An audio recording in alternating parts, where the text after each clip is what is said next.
皆さん、こんにちは。まなみです。今回は、ディオールのリニューアルされたファンデーション2種類をレビューしていこうと思います。まず、購入したのがこちらのディオールフォーエバーフルイドスキンウェアなんですが、サンプルでグローの方がついてきたんですね。ディオールフォーエバーフルイドスキングローっていう名前なんですけど、こんな感じでついてきたので、こちらを使って比較のレビューを取ってみました。ということで、一つずつ商品説明を読んでいきます。ディオールフォーエバーフルイドスキンウェアの方は SPF25PA3 プラスで11色展開になっているんですが、私は 0.5N ニュートラルを購入しました。仕上がりがシームレスなナチュラルマット、持続性が暑さ、湿気にも影響されにくく、24時間崩れにくい、カバー力が調整可能なナチュラルからハイカバーで、スキンケア成分がヒアルロン酸、ナイアシンアミド、ペプチドが配合されています。グローの方が SPF50PA3 プラスで、こちらも全11色で、サンプルは 0N と 1N が入っていましたが、使ったのは 1N ニュートラルの方です。仕上がりが上品なツヤ、持続性とかカバー力、スキンケア成分は同じなんですけど、暑さ、湿気にも影響されにくく、24時間崩れにくい、カバー力が調整可能なナチュラルからハイカバー、スキンケア成分もヒアルロン酸、ナイアシンアミド、ペプチドが配合ということで、このスキンウェアの方はリニューアル前のものと比べてカバー力が下がっている気がして、ローカバレッジからミディアムの間くらいかなっていうのと、あとグローはミディアムくらいのカバー力かなって思います。香料は入っていてフローラル系の香りがします。確かグローも同じ香りだと思うんですけど、香料は入っているので、デパコスの香りっていう感じですね。ということで早速塗っているところをご覧いただきますが、毛穴ニキビをアップでお見せしていきますので、苦手な方はご注意ください。それではまずは日焼け止めから塗っていきます。スキンアクアのヒアルロンセラム UV SPF50 プラス PA4 プラスです。で、今回の動画は本当は NARS とかアディクションの新作ファンデーションと合わせて比較検証したかったんですけど、間に合わなかったのでディオール1本だけの動画になりそうです。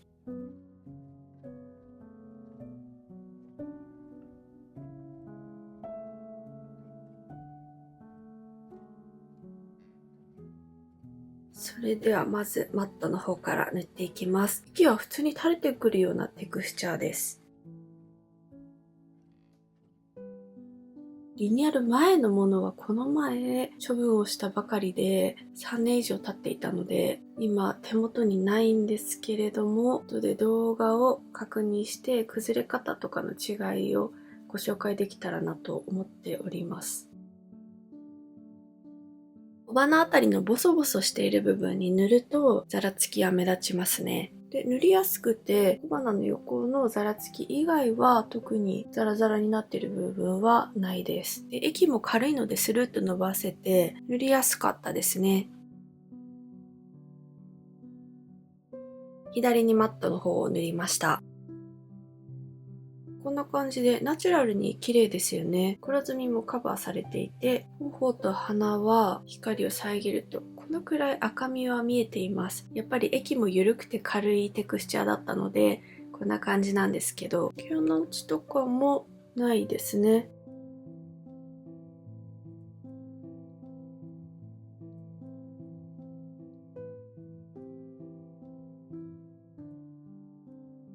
次にグローを塗るんですが、1N か 0N なので 1N を塗っていこうかなと思います。こんな感じでグローの方が液は垂れません。クリームみたいな感じで、グローはマットの方よりも少し厚く塗るような感じがあります。でもだからといって厚塗りになるというわけではないんですけど、カバー力が勝るなっていう印象です。マットの方に比べると筆の線の跡がつきやすいのかなっていう気はします。でもそんなに目立つほどではないです。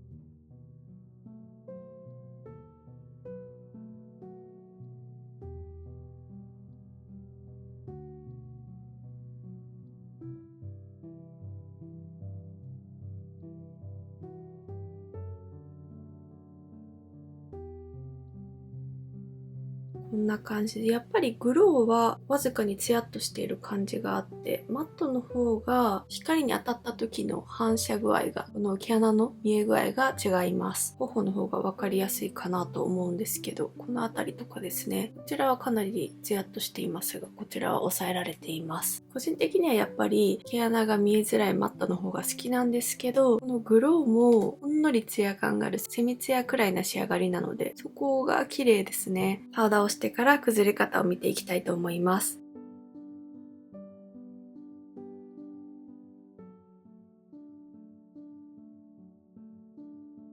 パウダーはシャネルのプードルユニベルセルリブレーヌを使っていこうと思います。色味は10番です。最近肌のパサつきも収まってきた気がするので、シャネルにしますね。細かくのせられそうなこの6プラスのハイライターブラシでのせていきます。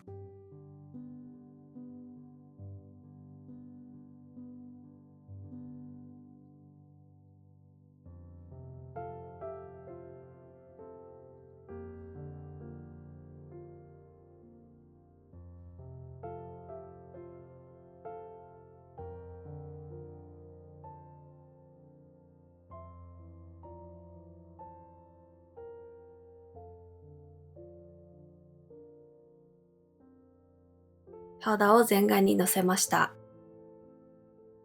おでこに関して言うとツヤ感の差がなくなったので、もともとカバー力の差がすごく大きかったわけではないので、同じものを塗っているように見えます。頬と鼻はやっぱりこちらの方がカバー力が高かったので、この辺りの赤みとかはこちらの方が透けて見えているなと思います。もっと重ねればよかったんですけど、今日は一度塗りだけだったので、こんな感じになっております。ということで、10時間検証していきますね。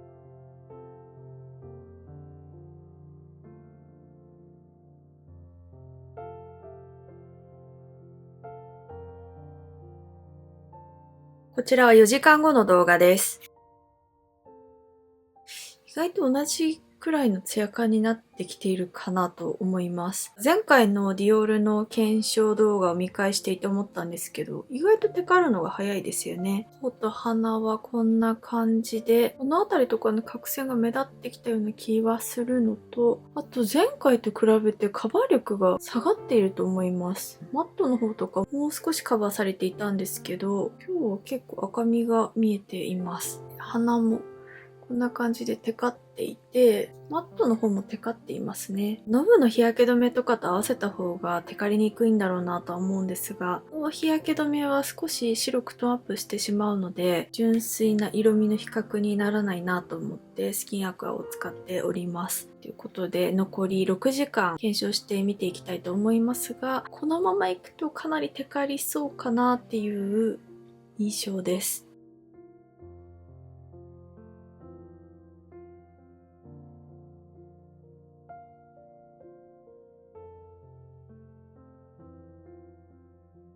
こちら7時間後の動画です。おでこですが、両方ともテカっています。光以外でよれたりとかしていないので綺麗なんですけど、こんな感じで光を反射していて、で頬と鼻なんですけど、テカり方も左右であまり変わらないですよね。で、角栓が目立っているのはそのままなんですが、この辺りの先ほどざらついていた部分は若干マシになったかなと思います。この頬の外側はよれたりとかしていなくて、まだマットの方はサラッとしていて、こちらのグローの方はしっとりサラッとしているっていう感想で、気になるのはここのテカリぐらいかなと思います。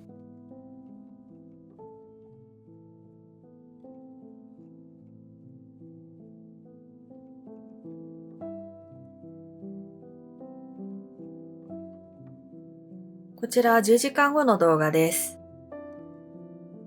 おでこはですね、もうテカテカですね。綺麗なテカテカじゃないですか。いつもお話ししているよれざらつきなどがないので、テカってはいるけど綺麗ですね。で、鼻と頬なんですけど、シャネルのパウダーを使いましたが、かなりテカりました。やっぱり前回もテカっていて、これよりテカっていたような気がするんですけど、やっぱりもっとマットな下地とかと合わせた方が持ちは良くなりそうだなって思います。もうテカってきたことによって角栓があまり目立たなくななってきたので、全然パッと見は綺麗ですし、人と対面しても全然気にならないくらいだと思うので、そこは良かったです。こちらの方がカバー力が下がっているような気がするので、やっぱりグローの方が色が落ちやすいのかなっていうのは思いました。ただ、テカリ方に関して言うと、両方とも5時間を過ぎた時点とかだと、ほぼテカリ方が同じになってきていたので、私のように毛穴が目立つ肌だけど、グローの方が好きっていう方は、こちらのグローを選んでもいいんじゃないかなと思います。そんなにマットを選んだからといって、長時間かなり持ちがいいっていうファンデーションではないかなと思うので、好みで選んで良さそうです。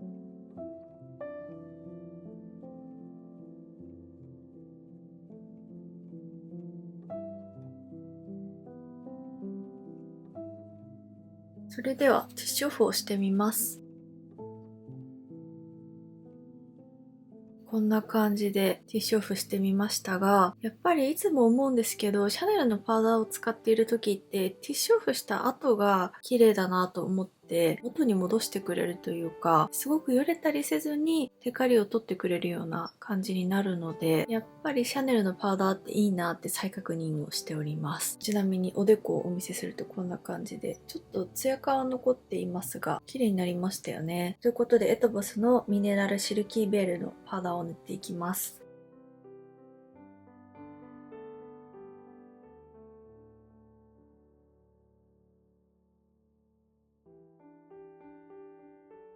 綺麗じゃないですか？毛穴のぼかされ具合とか、ふんわりした肌にしてくれたので、やっぱりメイク直しにこのパウダーはいいですよね。このディオールのファンデーションを直すときに、エトボスのパウダーおすすめなので、検討してみてください。概要欄にリンクを貼っておきます。